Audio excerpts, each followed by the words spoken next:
দেখলে আজকে চিনতে পারবে না, একটুখানি এসে দেখো। মানে খাটের পাশে আবার একটা সেই সোফা কাম বেড, যেটা আমাকে হৃদয়ে বার্থডেতে গিফট করেছিল, যেটাতে আমি কিন্তু আগে ঘুমাতাম। যখন আমি এই খাটটা কিনে নিই তখনই কিন্তু আমি এই খাটটার নিচে ঘুমাতাম। তো সেই খাটটা আবার সেট করে দিয়েছি, আর এই খাটটাও রয়েছে। আর সেই ভাইরাল পর্দা, বেড কাভার, কমফর্টার সব তো সেট করে দিয়েছি। কেমন লাগছে পুরো জানলার পর্দা, বেড কাভার সব একটা কম্বের মধ্যে, এত সুন্দর লাগছে, ভাবিনি এত সুন্দর লাগবে। অ্যান্ড এই যে সোফা কাম বেডটাও কিন্তু পেতে দিয়েছি, যেহেতু অনেক লোক আসছে, তো এই খাটের উপর হয়তো এত লোক বসতে পারবে না, এই জন্য ভাবলো কি এটা পেতে দিই। জানি না কোথায় ঘুমাবে, আমি চাই যে আমার যারা গেস্ট আসছে তারা আমার মানে দেবতা সমান, তাদেরকে আমি খুব ভালোভাবে রাখতে। আর আমার তো এই ঘরে এসি রয়েছে, আমার স্টুডিওতে এখনও এসি নেই, গেস্ট রুমগুলোতে এখনও এসি নেই।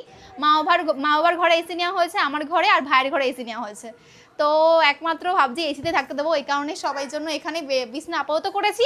আর আপাতত সাইডে অনেক জায়গা রয়েছে, আমি জানি না ভিডিওতে কেমন কি দেখতে পারছো, বাট সাইডে অনেকটা জায়গা রয়েছে। তো দরকার পড়লে এখান দিয়েও কিছু বিছনা আমি করে দেবো। এই পাশে ওই পাশে ফাঁকা রয়েছে। আমার ঘরটা কিন্তু অনেকটাই বড়, মানে যে রুমগুলো আমরা বানিয়েছি সব রুমগুলো কিন্তু অনেক বড় বড় করে। তো আশা করি কোনো সমস্যা হবে না। এই পাশেও কিন্তু জায়গা রয়েছে যেখানে আমরা চাইলে বিছানা করে দিতে পারি। তো সেগুলো সবটাই শেয়ার করবো, জানি না কোথায় কি থাকবে।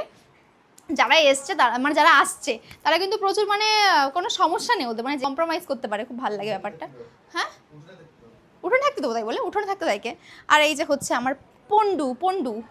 আর এইটা ফাইনালি আমি আমার দোলনাটা একটু ফাঁকা করতে পেরেছি। দোলনার নিচে প্রচুর জিনিসপত্র। গাইস প্লিজ, আমার ঘরটা যতদিন পর্যন্ত আমি কোনো ওই না দিচ্ছি কাভার্ড বা হচ্ছে যে শোকেস বা কোনো আলমারি না দিচ্ছি, ততক্ষণ পর্যন্ত আমার ঘর ক্লিন আমি করতে পারছি না। কিন্তু আমার ঘরের লুকটা আমার এত সুন্দর লাগছে, আজকে মনে হচ্ছে এখানেই থাকি। পরিষ্কার পরিচ্ছন্নভাবে রেখেছি। এই একটুখানি ওই দিয়ে দিই হৃদয়, মানে ভালো করে রুম ফ্রেশনার দিয়ে ভালো লাগছে মনটা আমার। আজকে সারারাত আমরা খুব মজা করবো, আমি খুব খুশি। কেউ আসলে আমার বাড়িতে আমার খুবই মজা লাগে, তুমি তো জানো যে আমরা ইন্ডিয়া হেরে যাচ্ছে। ও হচ্ছে ক্রিকেট পাগলু, মানে এই যে ফিফা ওয়ার্ল্ড কাপ হচ্ছে কোনো ঝামেলাই নেই ওর। ফিফা ওয়ার্ল্ড কাপে কী হচ্ছে জানি না। তো তুমি কার ফ্যান? ব্রাজিল, আর্জেন্টিনা, তাই তো? জিতে গেছে তো আর্জেন্টিনা।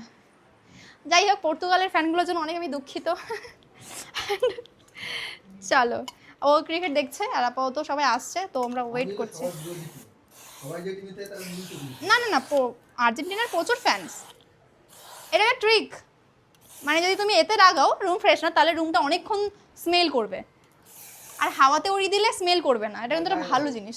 আমার গায়ে আমি তো পারফিউম নিয়ে নেবো ভাই, সরো।